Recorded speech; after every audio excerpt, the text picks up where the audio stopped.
Hey everybody, my name is Jim Penrod. This is our new pup, Indy, and we're at the Eldersburg campus on a Tuesday night. We've got C4 going on.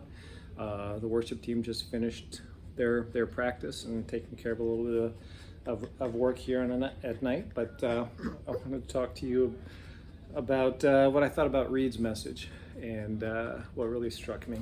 So one thing that I really thought a lot about was that how prayer changes us. When for a long time I was wondering, why do I need to pray? Doesn't God already know the things that I need? Doesn't he already have what's best for me in mind? Isn't it already all been set out before? And but the Bible said to pray, so I did. And Reed talked about that prayer changes us.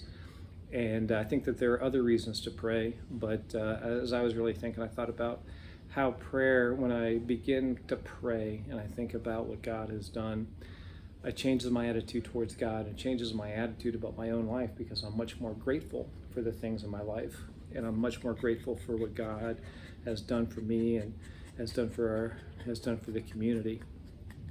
But I also think about how it changes my attitude towards others, because as I pray for people who I come into contact with, not just my family, but the people that I work with, the people in my neighborhood, the people I come into contact with on a regular basis, it changes how I think about them, and reminds me how much God loves them as well. And if God loves them the same way, then how am I supposed to treat them?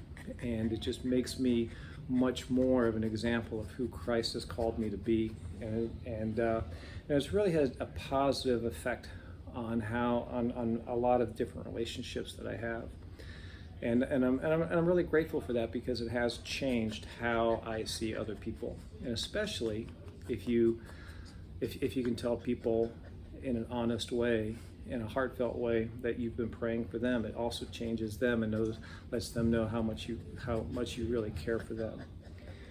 So anyway, I hope that you're praying for us and you're praying for others, and I know how much benefit it has had in my own life. So thanks for listening. See you next time.